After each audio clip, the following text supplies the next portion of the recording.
આપણે ધોરણ 9 સામાજિક વિજ્ઞાન વિષયની અંદર પ્રથમ પરીક્ષાની જે નવી બ્લુપ્રિન્ટ છે 2024-25 માટેની એ બ્લુપ્રિન્ટનું એનાલિસિસ કરીશું અને આ બ્લુપ્રિન્ટ પ્રમાણે જો તમે તૈયારી કરશો તો 100% તમારે 50માંથી 50 ગુણ આવી શકે છે। તો સૌપ્રથમ આપણે જોવા જઈએ કે તમારે પ્રથમ પરીક્ષાની અંદર કેટલા ચેપ્ટર પૂછાવાના છે। તો આપણે ચેપ્ટરની વાત કરીએ તો પહેલું ચેપ્ટર છે અને પહેલા ચેપ્ટરમાંથી 6 ગુણનું પૂછાશે, બીજું ચેપ્ટર છે બીજા ચેપ્ટરમાંથી 3 ગુણનું પૂછાશે, ત્રીજું ચેપ્ટર છે ત્રીજા ચેપ્ટરમાંથી 5 ગુણનું પૂછાશે, ચોથું ચેપ્ટરમાંથી 6 ગુણનું, એટલે કે 1 થી 4 ચેપ્ટર તમારે પૂછાશે ઇતિહાસ વિભાગમાંથી। એના પછી રાજ્યશાસ્ત્રની વાત કરીએ તો એમાંથી 8મું ચેપ્ટર છે એમાંથી 4 ગુણનું અને 9મું ચેપ્ટર છે એમાંથી 6 ગુણનું પૂછાશે। પછી ભૂગોળના જે ચેપ્ટર છે 13, 14 અને 15 એમાંથી 13મા ચેપ્ટરમાંથી 5 ગુણનું, 14મા ચેપ્ટરમાંથી 8 ગુણનું અને 15મા ચેપ્ટરમાંથી 7 ગુણનું પૂછાશે।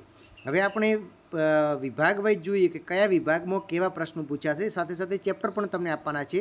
તો આપણે વિભાગ એની વાત કરીએ તો વિભાગ એ તમારે 15 માર્ક્સનું રહેશે। કેટલા માર્ક્સનું રહેશે? 15 માર્ક્સનું રહેશે, જેની અંદર 1 થી 4 એટલે કે યોગ્ય વિકલ્પો એટલે કે 4 ગુણના વિકલ્પો પૂછાશે। એના પછી 4 ગુણની ખાલી જગ્યાઓ પૂછાશે, પછી 3 ગુણના ખરા ખોટા પૂછાશે અને એના પછી 12, 13, 14 એટલે કે 2 જોડકા જોડો પૂછાશે અને એના પછી એક વાક્યના 2 પ્રશ્નો પૂછાશે। આવી રીતે 15 ગુણનું તમારે સેક્શન એની અંદર હેતુલક્ષી પૂછાશે।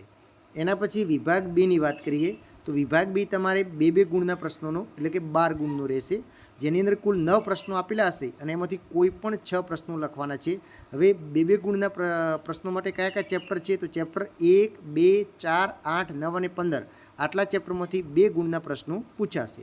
હવે એની અંદર કેવા પ્રશ્નો પૂછાશે તો વિધાન સમજાવવાવાળા છે, પારિભાષિક શબ્દો એટલે કે વ્યાખ્યાઓ પૂછાશે, તફાવત ટૂંકમાં પૂછાશે, મને ઓળખો, પછી ભૌગોલિક સ્થાન છે અને વ્યક્તિ વિશેષની ઓળખ પણ પૂછી શકે છે। બરાબર, કોઈ ચિત્ર આપીને એને ઓળખવાનું પણ તમને કહી શકે છે। એના પછી સેક્શન સીની વાત કરીએ તો જે 3 ગુણના પ્રશ્નો રહેશે, એની અંદર 8 પ્રશ્નો આપેલા હશે ને એમાંથી કોઈ પણ 5 તમને આવડે તે લખવાના અને 15 ગુણનું રહેશે।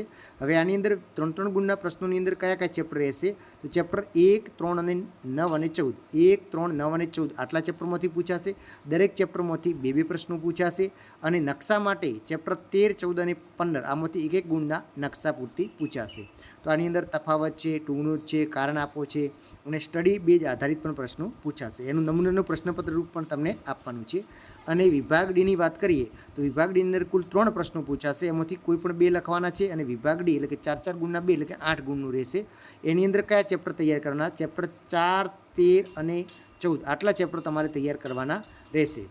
હવે ખાસ વિદ્યાર્થી મિત્રો તમે અહીં જોઈ શકો છો નમૂનાનું પ્રશ્નપત્ર તૈયાર કરેલું છે, જે તમે જોઈ શકો છો કે સેક્શન એની અંદર 15 ગુણનું રહેશે। હવે એની અંદર કેવા વિકલ્પો આવશે તો આપ પણ જોઈ શકો છો। ખાસ તમે જુઓ કે અહીંયા એક સ્ટડી બેઝ આધારિત વિકલ્પ મૂકેલો છે, તો કે ઉપર આપેલ ચિત્ર કઈ નદી પ્રણાલી દર્શાવે છે, તો આ ચિત્ર છે કઈ નદી પ્રણાલીનું છે, જેમ કે આ કેન્દ્ર ત્યાગી છે તો આવી રીતે તમારે ચિત્ર આધારિત પૂછાશે, પછી ખાલી જગ્યા પૂછાશે અને જોડકા પણ આવી રીતે પૂછાશે।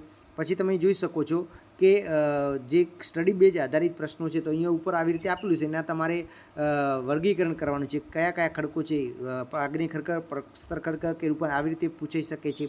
પછી ચિત્ર આધારિત તમારે પ્રશ્ન પૂછી શકે છે। બરાબર, આવી રીતે સ્ટડી બેઝ આધારિત પ્રશ્ન પૂછાશે। તો વિદ્યાર્થી મિત્રો ટૂંક સમયની અંદર આપણે સામાજિક વિજ્ઞાનના મોડલ પેપર અને આઈએમપી પ્રશ્નો પણ તમને આપવાના છે। તો ચેનલને સબસ્ક્રાઈબ કરી નાખો અને આ વિડીયોને વધુમાં વધુ શેર કરો। હા, વિડીયોને પસંદ આવે તો અચૂક લાઇક કરો, જેથી કરી આપણો વિડીયો વધારે સર્ચમાં આવી શકે।